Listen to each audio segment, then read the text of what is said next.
The Lotus Sutra Ch.7 The Apparitional City. The Buddha addressed the monks saying, quote, "Once upon a time, immeasurable, limitless, inconceivable, incalculable kalpas ago, there was a Buddha called Mahabhijnana Bhibu Tathagata, an Arhat, completely enlightened, perfect in knowledge and conduct, well departed, knower of the world, unsurpassed, tamer of humans, teacher of devas and humans, Buddha, Bhagavat. His land was called Susambhava, in the Kalpa called Maharupa. O monks, it has been an extremely long time since this Buddha entered nirvana. Suppose there was a man who ground the earth of the entire great manifold cosmos into powdered ink, and he were to then pass through 1,000 worlds to the east, where he let fall a single particle of ink the size of a speck of dust. After passing through another 1,000 worlds, he let fall another particle, and he continued in this way until he had completely used all the ink. What do you think about this? Do you think that a mathematician or a mathematician's pupil would be able to count those worlds to the last particle, or not? O Bhagavat, no, they could not. O monks, suppose that all the worlds this man passed through, whether letting fall a particle or not, were all ground into dust, and one speck of this dust were equal to one kalpa. The time since the parinirvana of this Buddha surpasses this number by immeasurable, limitless, incalculable hundreds of thousands of myriads of kotis of kalpas. And through the power of the Tathagata's wisdom and insight, I can see this distant past as if it were today."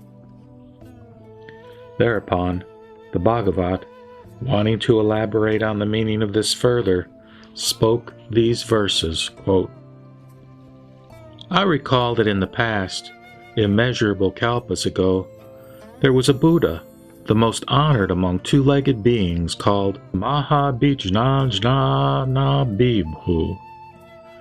Suppose there was a man who vigorously ground up in its entirety the earth of the great manifold cosmos and turned it all to powdered ink.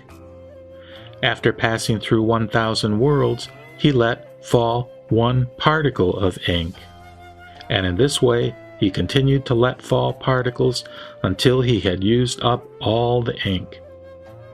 If all these worlds, those where he let fall a particle, and those where he did not, were to be ground into specks of dust, and one speck of dust were equal to a single kalpa, their number would be surpassed by the number of kalpas that have passed since that Buddha's parinirvana.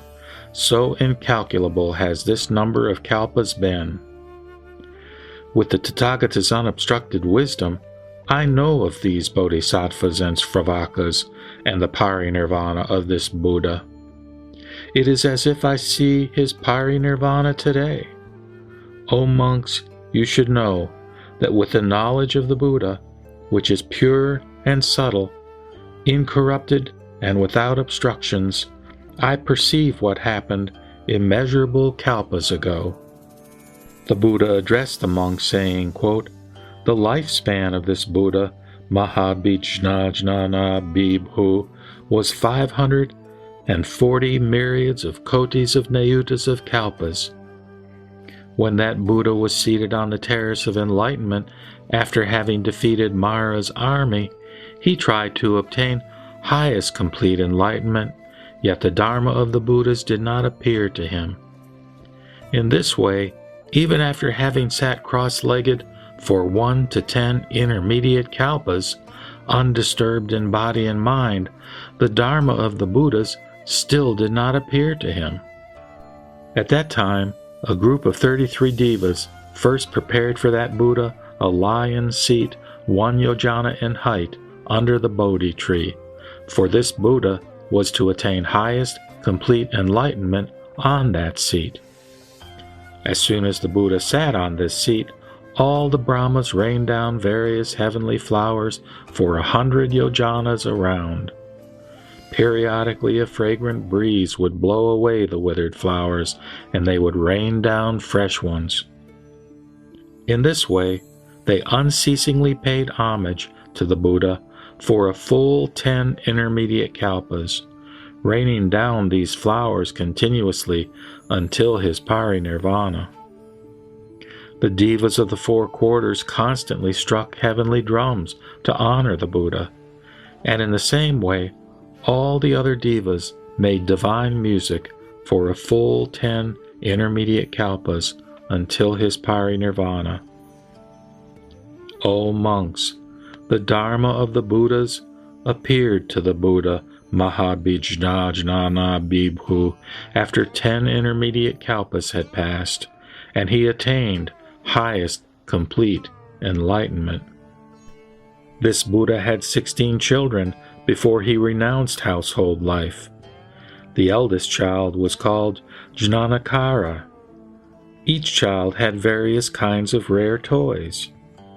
After hearing about their father's attainment of highest complete enlightenment, they all put aside their toys and set out for where the Buddha was.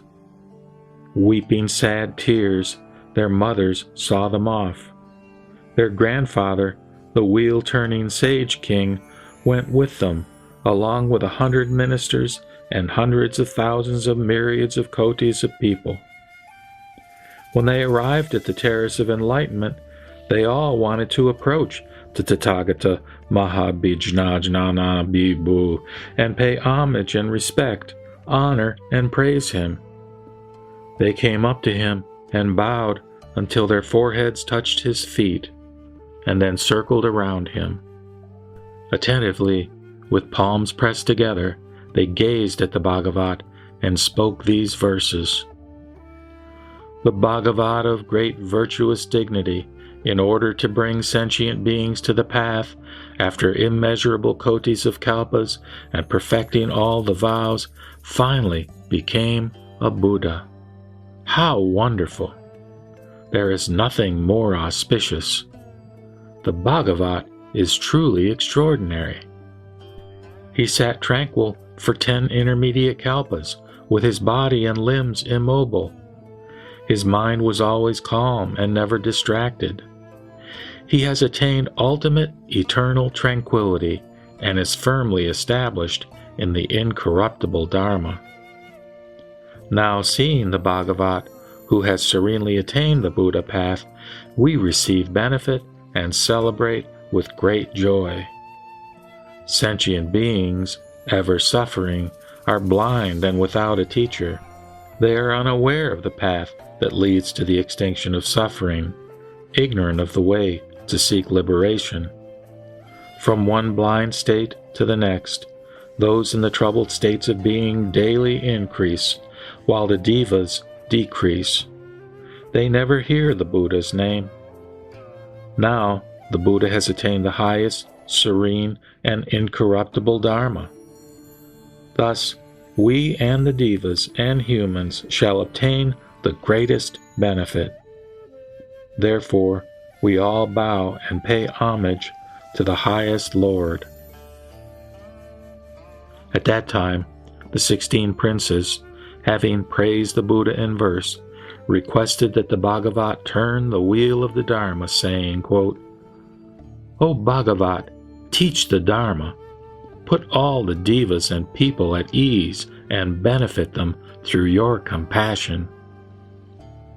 They spoke further in verse, saying, O hero of the world, the one who has no equal, who is adorned with 100 merits and has attained the highest wisdom, we entreat you to teach for the sake of the world and bring us and all the other sentient beings to the path. Illuminate and reveal this wisdom so that we may attain it. If we can become Buddhas, so can the other sentient beings. The Bhagavat knows the deep-seated intentions of sentient beings and the paths they practice, as well as the power of their wisdom. May the Bhagavat, being wholly aware of their positive intentions, accumulated merits, and past deeds, turn the highest wheel of the Dharma. The Buddha addressed the monks, saying, quote, "When the Buddha Mahabhijna-jnana-bibhu attained highest, complete enlightenment, 500 myriads of kotis of Buddha worlds in each of the 10 directions quaked in 6 ways. The dark places between the worlds, where the rays of the sun and moon had been unable to penetrate, were brightly illuminated. The sentient beings there were able to see each other and said, quote, 'How is it possible that sentient beings have suddenly appeared here?' Moreover, those worlds from the heavenly palaces up to the palaces of the Brahmas also quaked in 6 ways. The great ray of light shone everywhere, filling the worlds with a radiance that surpassed the light of the Devas. At that time, the palaces of Brahmas in the 500 myriads of kotis of worlds in the east were illuminated twice as brightly as usual. The great Brahmas each thought, quote, 'The palaces are illuminated now as never before. What has caused this phenomenon?' At that time, all of the great Brahmas approached each other to discuss this matter. In that assembly, there was a great Brahma called Sarvasattvatratar, who spoke to the assembly of Brahmas in verse, saying, quote, 'This illumination of our palaces has never occurred before. Let us find out the reason for this. This great ray of light has illuminated the 10 directions. Has a Deva of great merit been born, or has a Buddha appeared in the world?' Then the great Brahmas of the 100 myriads of kotis of worlds went toward the west with their palaces to inquire about this phenomenon, carrying heavenly flowers in their robes. They saw the Tathagata Mahabhijna-jnana-bibhu on the terrace of enlightenment, sitting on the lion's seat under the Bodhi tree. He was respectfully surrounded by humans and such non-humans as Devas, Naga kings, Gandharvas, Kimnaras, and Maharagas. They also saw the 16 princes requesting the Buddha to turn the wheel of the Dharma. Then the great Brahmas bowed until their foreheads touched the Buddha's feet, and then circled around him 100,000 times. They scattered heavenly flowers on the Buddha, and the flowers they scattered were piled high as Mount Sumeru. They also paid homage to the Buddha's Bodhi tree, which was 10 yojanas in height. Having reverently offered him flowers, they presented their palaces to the Buddha, saying, quote, 'Please accept the palaces we now offer you and benefit us through your compassion.' Then the great Brahma spoke these verses wholeheartedly and in unison before the Buddha, quote, 'The Bhagavat, who is truly extraordinary, is extremely difficult to meet. He is endowed with immeasurable qualities and seeks to protect all. The great teacher of devas and humans feels compassion for the world and causes all sentient beings in the 10 directions to be universally benefited. All of us, who have come from 500 myriads of kotis of worlds, have given up the pleasure of deep meditation in order to pay homage to the Buddha. To the Bhagavat, we now present our palaces, which the merits of our previous lives have caused to be completely adorned. Please accept them through your compassion.' Thereupon, having praised the Buddha in verse, the great Brahmas each said this, quote, 'O Bhagavat, we entreat you to turn the wheel of the Dharma, open the path to nirvana, and guide sentient beings to it.' Then the great Brahmas attentively spoke these verses in unison. O hero of the world, the most honored among two-legged beings, we entreat you to expound the Dharma and bring the suffering beings to the path through the power of your great compassion." Then the Tathagata Mahabhijnana Bibhu silently consented. "Furthermore, O monks, the great Brahmas in the 500 myriads of kotis of worlds in the southeast saw their palaces illuminated with a ray of light that had never occurred before. Joyful and ecstatic, they were struck with wonder. They assembled to discuss the matter. At that time, there was a great Brahma called Adhimatrakarunaka. He spoke to the assembly of Brahmas in verse, saying, quote, "What is the reason that this phenomenon has appeared? Even since the olden times, this illumination of all our palaces is without precedent.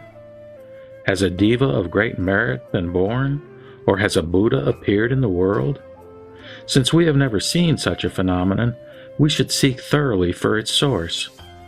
Even if we have to pass through thousands of myriads of kotis of worlds, we should seek together for the source of this light.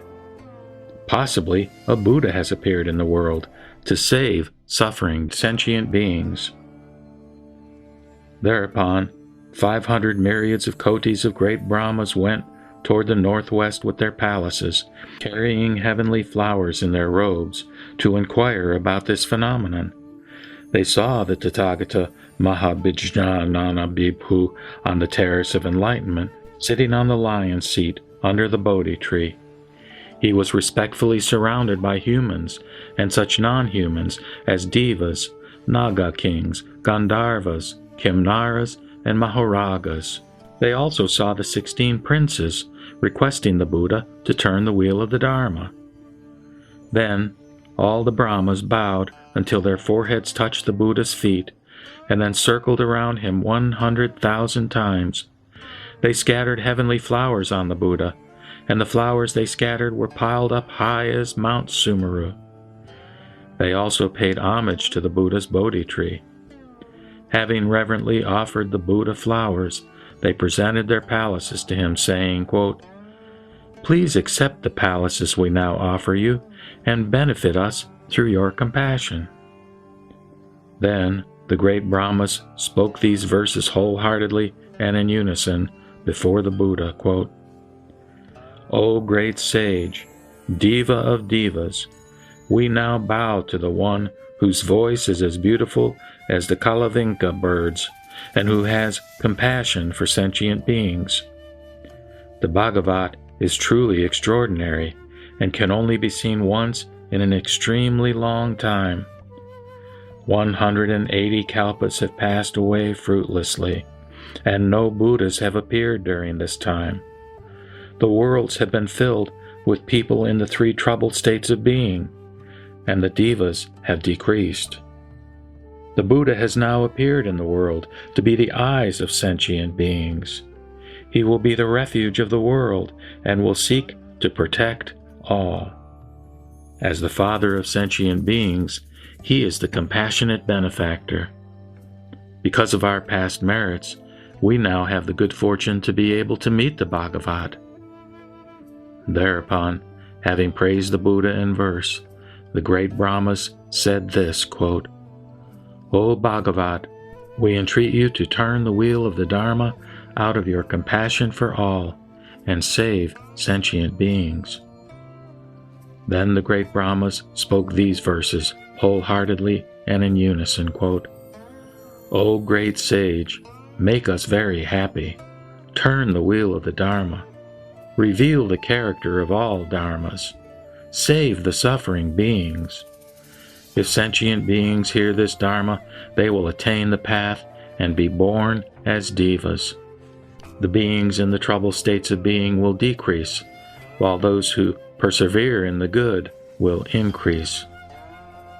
Then the Tathagata Mahabhijnana Bibhu silently consented. "Furthermore, O monks, the great Brahmas in the 500s of thousands of kotis of lands in the south each saw their palaces illuminated as they had never been before. Joyful and ecstatic, they were struck with wonder. They immediately assembled to discuss this matter together, asking, "Why have our palaces been illuminated?" At that time, there was a great Brahma called Sudharma. He spoke to the assembly of Brahmas in verse, saying, quote, "Our palaces are illuminated with brilliant light. There must be a reason for this, and we should seek its source.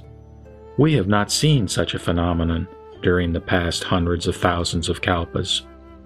Has a diva of great merit been born? Or has a Buddha appeared in the world?"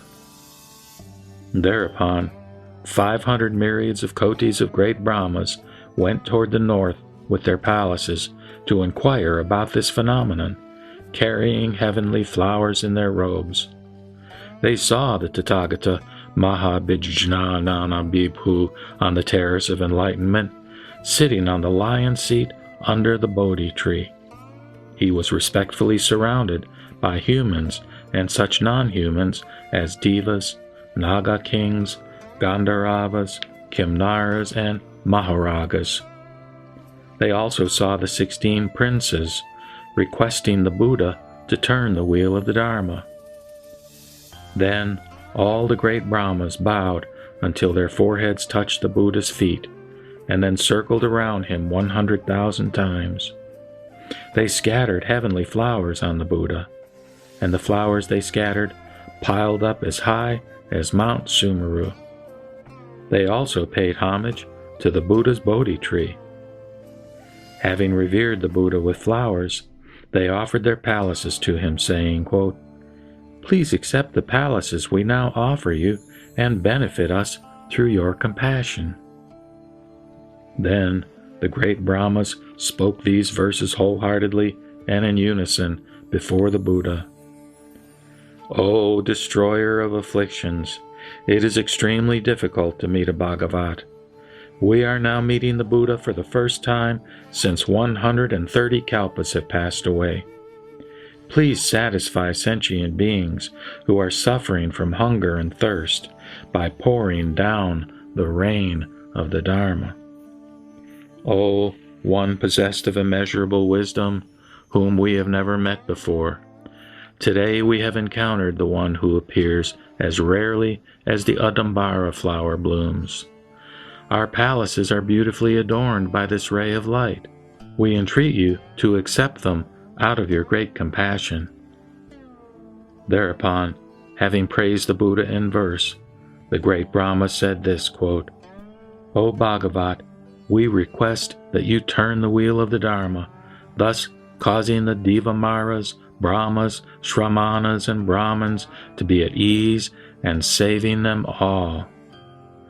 Then the great Brahma spoke these verses wholeheartedly and in unison, quote, "We entreat you, O best of devas and humans, to turn the wheel of the highest Dharma, beat the drum of the great Dharma, blow the conch of the great Dharma, rain the rain of the great Dharma everywhere, and save incalculable sentient beings. We have all come to request that you expound it with your profound voice." Then the Tathagata Mahavijñānana Bhikkhu silently consented. The very same thing happened in the worlds from the southwestern to the lower regions, as well as those in other directions. Then all the great Brahmas in the 500 myriads of kotis of lands in the upper region saw their palaces illuminated with a light that had never existed before. Joyful and ecstatic, they were struck with wonder. They immediately assembled to discuss this matter together, asking, quote, "Why have our palaces been illuminated?" There was a great Brahma in that assembly called Sikhin. He spoke to the assembly of Brahmas in verse, saying, quote, "Why have all our palaces been brilliantly illuminated with this light of virtuous dignity and adorned in this unprecedented way? We have never seen such a wonderful phenomenon. Has a diva of great merit been born? Or has a Buddha appeared in the world?" And thereupon, 500 myriads of kotis of great Brahmas went into the lower regions with their palaces to inquire about this phenomenon, carrying heavenly flowers in their robes. they saw the Tathagata Mahabhijnana Bibhu on the terrace of enlightenment, sitting on the lion's seat under the Bodhi tree. He was respectfully surrounded by humans and such non-humans as Devas, Naga kings, Gandharvas, Kimnaras, and Mahoragas. They also saw the 16 princes requesting the Buddha to turn the wheel of the Dharma. Then all the great Brahmas bowed until their foreheads touched the Buddha's feet, and then circumambulated him 100,000 times. They scattered heavenly flowers on the Buddha, and the flowers they scattered were piled up as high as Mount Sumeru. They also paid homage to the Buddha's Bodhi tree. Having reverently offered him flowers, they presented their palaces to the Buddha, saying, quote, "Please accept the palaces we now offer you, and benefit us through your compassion." Then all the great Brahmas spoke these verses wholeheartedly and in unison before the Buddha. How splendid it is to meet the Buddhas, the great sages who deliver the world, who diligently work to get sentient beings out of the hell of the triple world. The best of devas and humans, who has universal wisdom, out of compassion for everyone, opens the gate to immortality and extensively saves all. Since olden times, immeasurable kalpas have passed away in vain without the presence of the Buddha. In the time before the Bhagavad appears, the 10 directions are in constant darkness. Those in the 3 troubled states of being increase, and the asuras also flourish. The devas decrease all the more, and when they die, many of them fall into those troubled states. Having never heard the teaching from the Buddha, all of them always behave badly, and their physical power and wisdom decreases. Because of their erring deeds, they lose happiness or any notion of it. Abiding in the teaching of false views, they know nothing of good conduct. Deprived of the Buddha's inspiration, they always fall into the troubled states of being. After a very long time, the Buddha has now appeared as the eye of the world. It is out of compassion for sentient beings that the Buddha appears in the world. Transcending everything, the Buddha has attained complete enlightenment. We are all extremely happy, and all the other beings joyfully acclaim this unprecedented experience. All our palaces are beautifully adorned by this ray of light. We now offer them to the Bhagavat. Please accept them out of your compassion.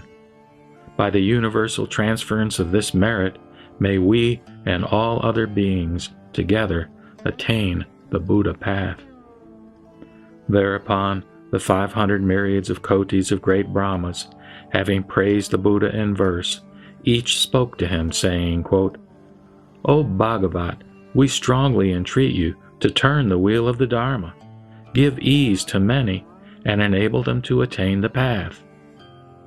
Then all the great Brahmas spoke these verses, quote, "O Bhagavat, turn the wheel of the Dharma, beat the drum of the Dharma of immortality, save the suffering sentient beings, and reveal the path to nirvana. We strongly entreat you to accept our request, and out of your compassion and with your wonderful voice, expound the Dharma that you have perfected over immeasurable kalpas." And then the Tathagata Mahabhijnana Bibhu acceded to the request made by all the great Brahmas from the 10 directions and the 16 princes. He then immediately turned 3 times the Dharma wheel of 12 spokes that no Shrammanas, Brahmins, Devamaras, Brahmas, or any other being in the world could turn.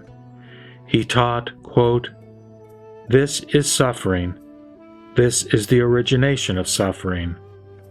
This is the cessation of suffering. This is the path that leads to the cessation of suffering, i.e., the 4 Noble Truths."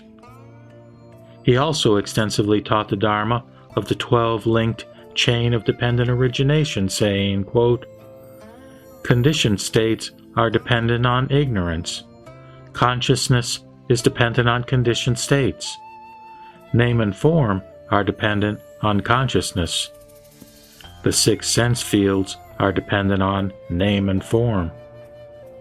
Contact is dependent on the 6 sense fields. Feelings are dependent on contact. Craving is dependent on feelings. Grasping is dependent on craving. Becoming is dependent on grasping. Birth is dependent on becoming. And old age, sickness, death, anxiety, sorrow, suffering, and distress are dependent on birth.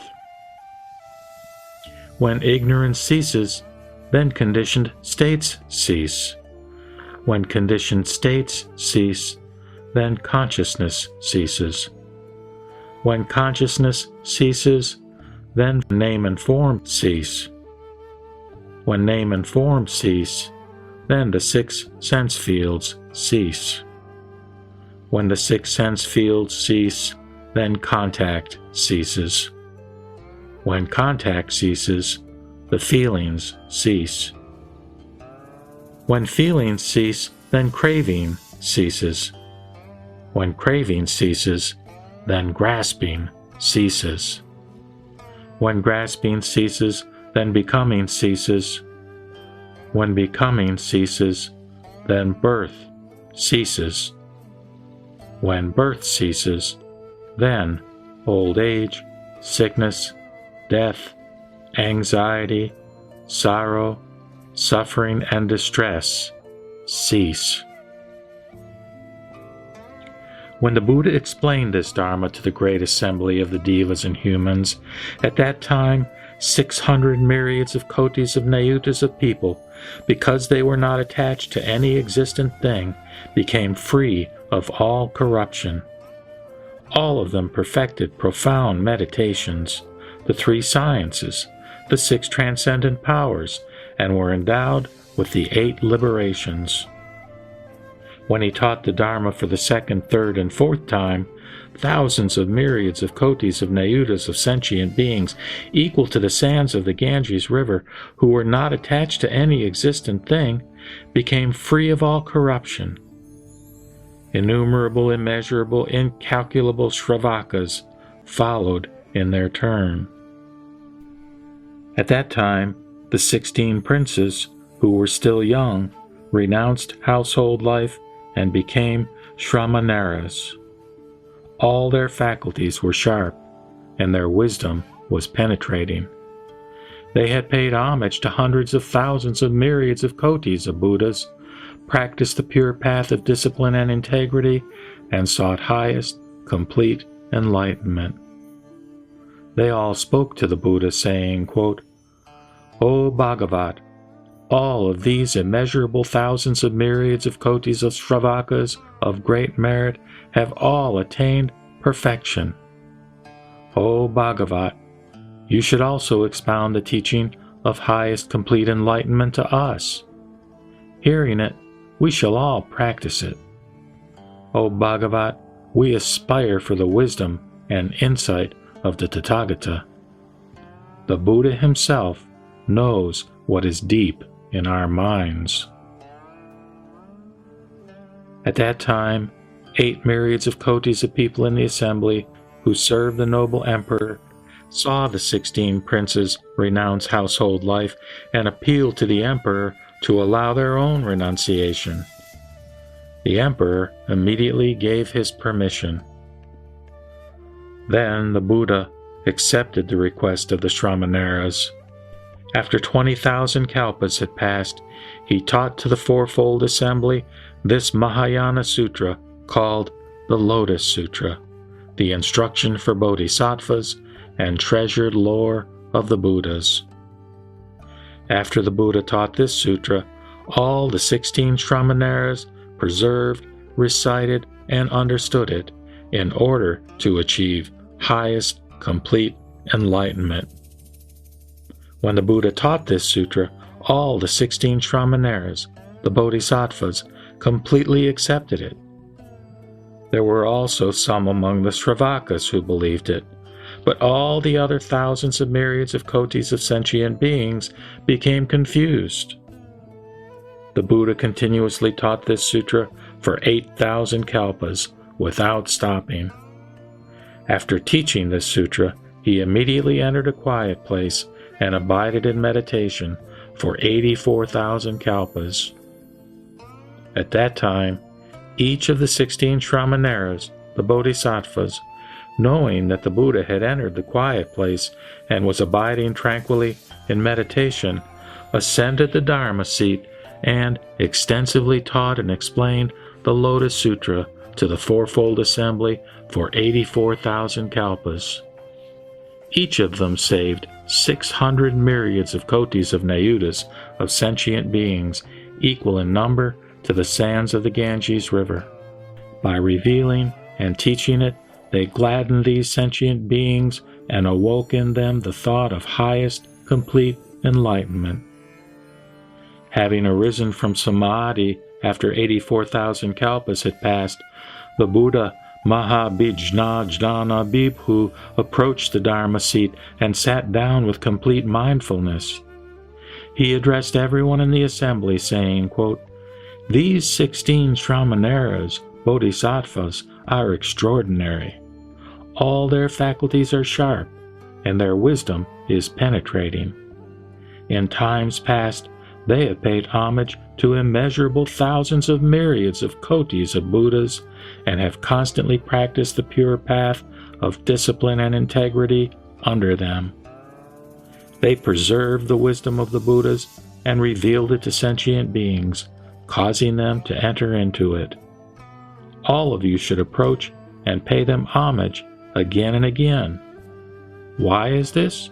If there are any Shravakas, Pratyeka Buddhas, and Bodhisattvas who are able to believe and preserve the teaching in this sutra expounded by these 16 Bodhisattvas and not disparage it, they will all attain the wisdom of the Tathagata, highest, complete enlightenment."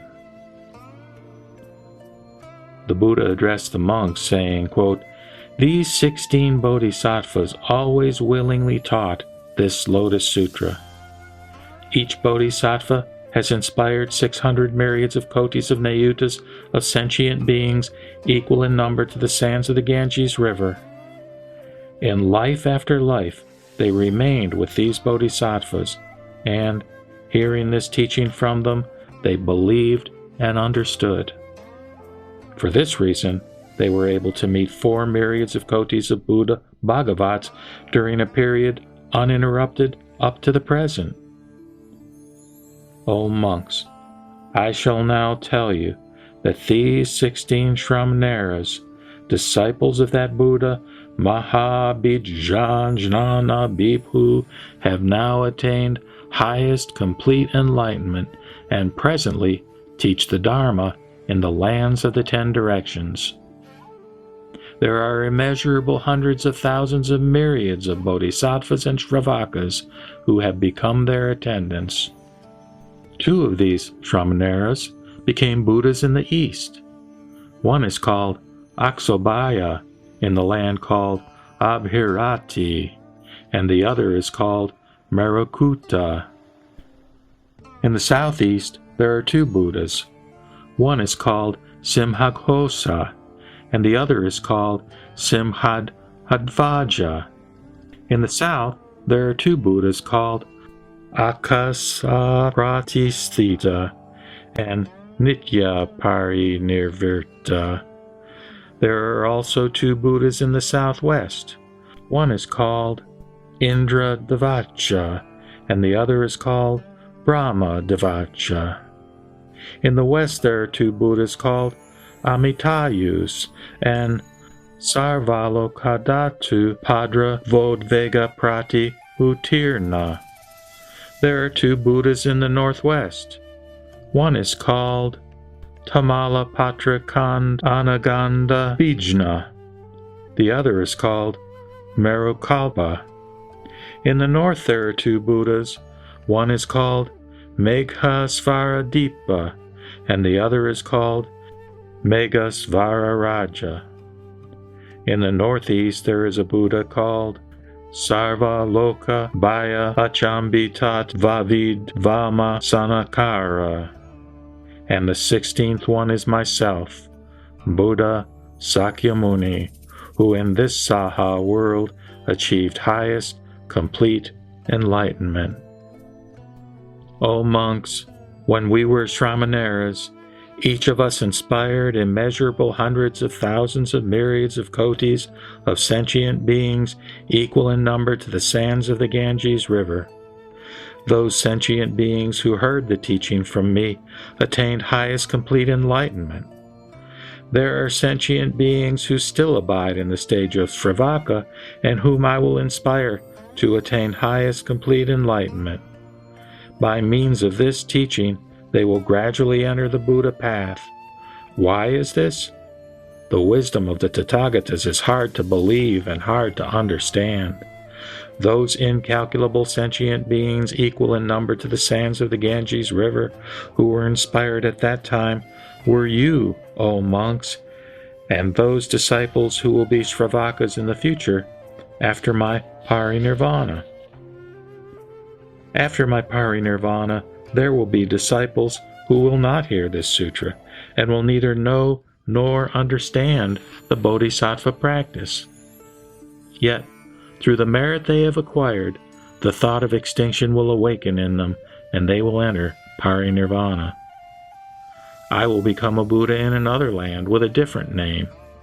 Although the idea of extinction has awoken in these disciples, and they have entered parinirvana, in that land they will still seek the wisdom of the Buddhas and will then be able to hear this sutra. They can obtain parinirvana only through the Buddha vehicle. There are no other vehicles except the one taught through the skillful means of the Tathagata. O monks, when the Tathagata realizes that the time of his parinirvana is approaching, knowing that the assembly is pure, firm in belief and understanding, has penetrated the teaching of emptiness, and has deeply entered meditation, he will then gather the assembly of bodhisattvas and sravakas together and teach this sutra to them. In this world there is no second vehicle through which one can attain parinirvana. Only through the single Buddha vehicle can one attain it.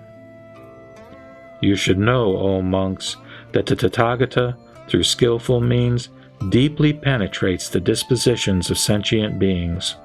Knowing their inclination toward the inferior teachings, and that they are deeply attached to the desires of the five senses, he teaches nirvana for their sake. If they listen, they will accept it. Suppose in a desolate, fearful place there were a dangerous road 500 yojanas long. There is a large group that wants to travel along this road to reach a place where there is great treasure.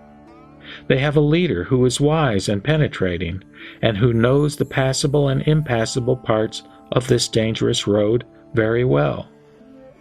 Although he wants to guide these people past the danger, they become exhausted along the way. Addressing the leader, they say, quote, "We are extremely tired and frightened. We cannot go any further. We are still far away from our destination, and we want to turn back." The leader, knowing many skillful means, thinks, quote, "These people are to be pitied. How could they want to turn back and abandon the great treasure?" After thinking this, the leader, through his skillful means, magically creates a city 300 yojanas away along the dangerous road. He addresses the people saying, quote, "Do not be frightened. Do not turn back. You may now stay in this great city and be at your leisure. If you enter this city, you can be comfortable and at ease. Once you are able to go on and reach the treasure site, then you can depart once more." Then the exhausted people rejoice greatly and praise this unprecedented experience, saying, quote, "We are now free of this evil road and will be comfortable and at ease." Then they proceed to the apparitional city and enter it. They believe that their hardships are over and feel at ease. Then the leader realizes that they are rested and their fatigue has gone. He immediately makes the apparitional city vanish and says to the people, quote, "All of you, come along. The treasure site is near. I made that great apparitional city only in order to let you rest." O monks, the Tathagata is exactly like this. Now, for your sake, he has become a great leader who knows the long, dangerous, and evil road of birth, death, and desire's confusion. You should leave it and be saved. If sentient beings hear only about the single Buddha vehicle, they will then want neither to see nor approach a Buddha. They will think that the Buddha path is long and attainable only after enduring severe and protracted suffering. The Buddha, knowing their minds, knowing that they are weak-willed and of lowly aspiration, teaches them the two nirvanas through skillful means in order to let them rest halfway to the goal.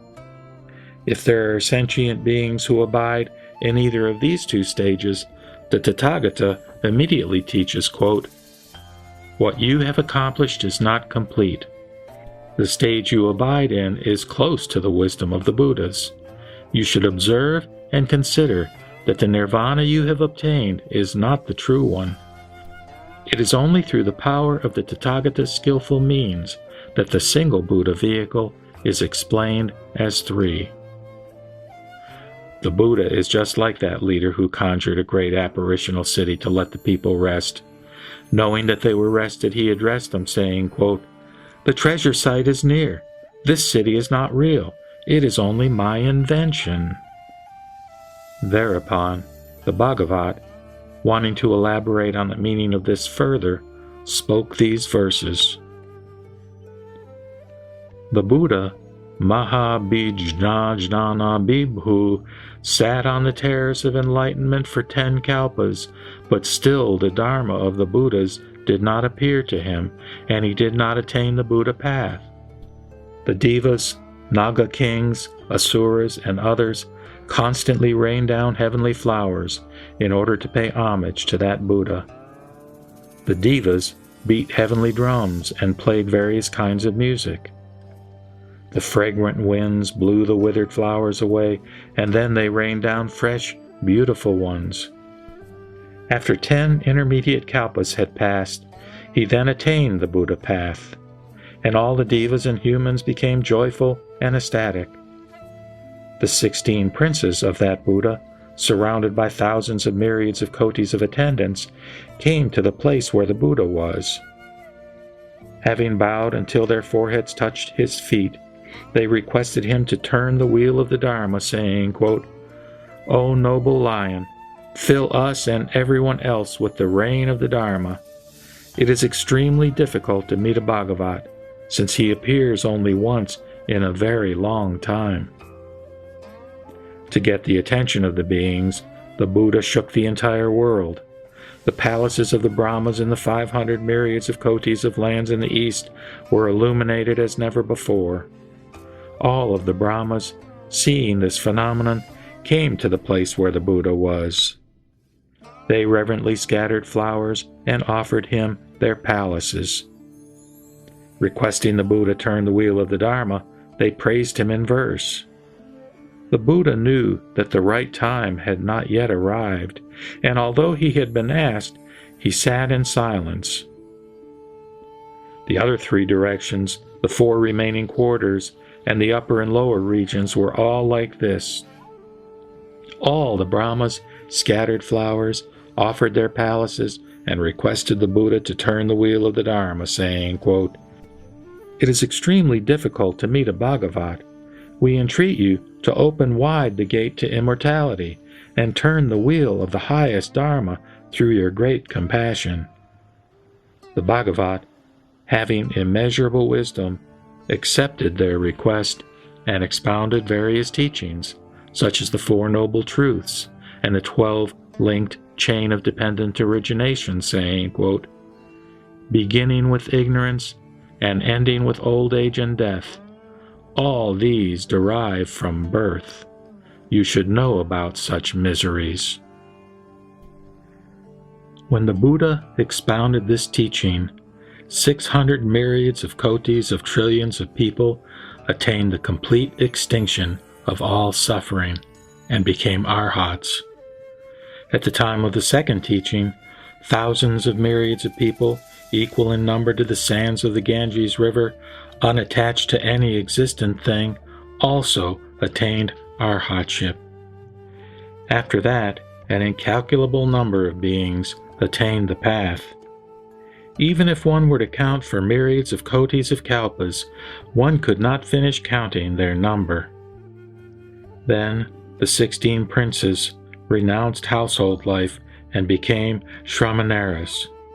They all asked the Buddha to expound the teaching of the Mahayana, saying, quote, "Let us and all of our attendants attain the Buddha path. We entreat you to let us obtain the Bhagavat's eye of wisdom, supreme in purity." The Buddha, knowing the minds of his children and their past conduct, taught the 6 perfections and various transcendent powers through incalculably numerous explanations and various illustrations. Explaining the true teaching and the path to be practiced by the Bodhisattvas, he taught this Lotus Sutra in verses equal in number to the sands of the Ganges River. After the Buddha taught this sutra, he entered meditation in a quiet place and sat with complete concentration in the same spot for 84,000 kalpas.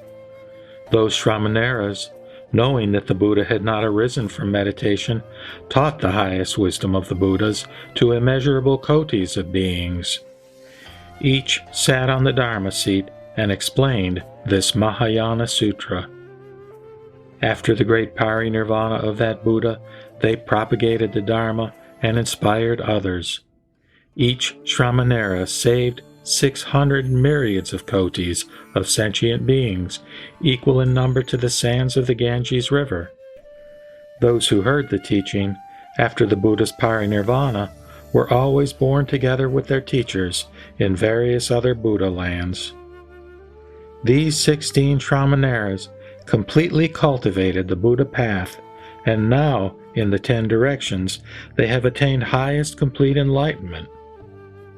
Then those who heard the Dharma in the presence of each of these Buddhas, and those who are in the Shravaka stage, will gradually be taught the Buddha path. I am one of the 16. I have also taught you in the past. Therefore, through skillful means, I will now also lead you to the goal, which is the wisdom of the Buddhas. Through these former causes and conditions, I will now teach the Lotus Sutra in order to let you enter the Buddha path. Do not be worried or frightened. Suppose there were a dangerous road in a deserted wasteland far away, where there are many harmful beasts. There is neither water nor grass. It is a fearful place for human beings. Innumerable thousands of myriads of beings wish to pass along this dangerous way. But that road is very long, some 500 yojanas. Then there is a leader, endowed with deep wisdom and knowledge, discerning and resolute, who saves the people from various calamities when they meet with danger. The people all get tired and address the leader saying, quote, "We are now totally exhausted. We want to turn back from here."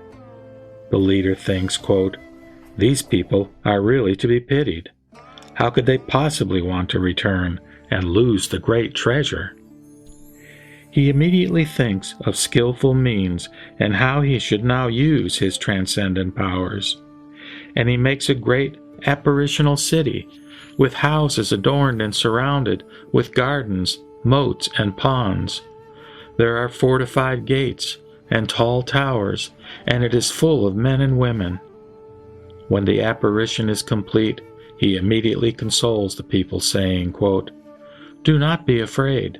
When you enter the city, you can each do as you please. All the people enter the city. They are very happy and feel at ease, thinking they have been saved. When the leader knows they are arrested, he gathers them together and addresses them, saying, quote, "You should now proceed, for this is just an apparitional city. Seeing that you were extremely fatigued and that you wanted to turn back after coming halfway, I made this apparitional city through skillful means. You should now strive to reach the treasure site together. I am exactly like this. I am the leader of all.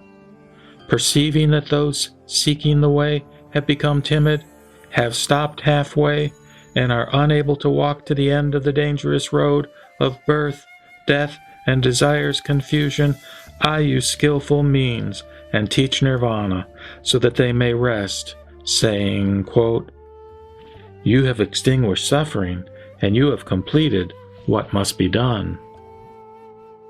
Knowing that they have reached nirvana and attained arhatship, the Buddha immediately gathers the great assembly together and teaches the true Dharma. All the Buddhas explain and teach the three vehicles through skillful means. Although there is only the single Buddha vehicle, they teach two in order to provide a place of rest. For your benefit, I now teach the truth. Quote, "What you have attained is not the ultimate goal. You must call forth great efforts in order to obtain the omniscience of a Buddha. If you attain omniscience and the qualities of the Buddha, such things as the 10 powers, and become endowed with the 32 marks, then you will have attained the ultimate goal." The Buddhas, the leaders, teach nirvana in order to let beings rest in comfort. When they know that they have rested, they lead them to the wisdom of the Buddhas.